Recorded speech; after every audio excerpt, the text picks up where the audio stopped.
జై శ్రీమన్నారాయణ అండి. అందరికీ శ్రీమాత్రే నమః.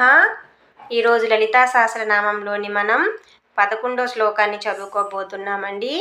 ఈ 11వ శ్లోకం కూడా ఫస్ట్ లైన్ అంతా కలిపితే ఒకే నామం అండి. సెకండ్ లైన్ కూడా ఒకే నామం అండి. శ్లోక ఫస్ట్ చదువుకుందాం. నిజ సల్లాప మాధుర్య వినిర్భర్సిత కచ్చపి మందస్మిత ప్రభాపూర మజ్జత్ కామేశ మానసా. ఇప్పుడు శ్లోకం రూపంలో చదువుదామండి. నిజ సల్లాప మాధుర్య వినిర్భర్సిత కచ్చపి మందస్మిత ప్రభాపూర మజ్జత్ కామేశ మానసా.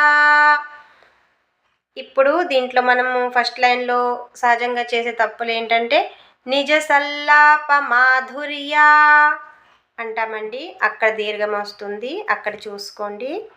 సెకండ్ లైన్లో మందస్మిత ప్రభాపూరా అంటామండి, ఆ పూరా అన్నప్పుడు ఆ రాకి దీర్ఘం వస్తుందండి. సో ఈ రెండు దగ్గరలో మీరు చూసుకుంటే ఈ శ్లోకం కరెక్ట్గా వస్తుందండి.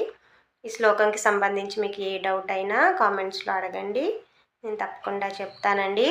శ్రీమాత్రే నమః.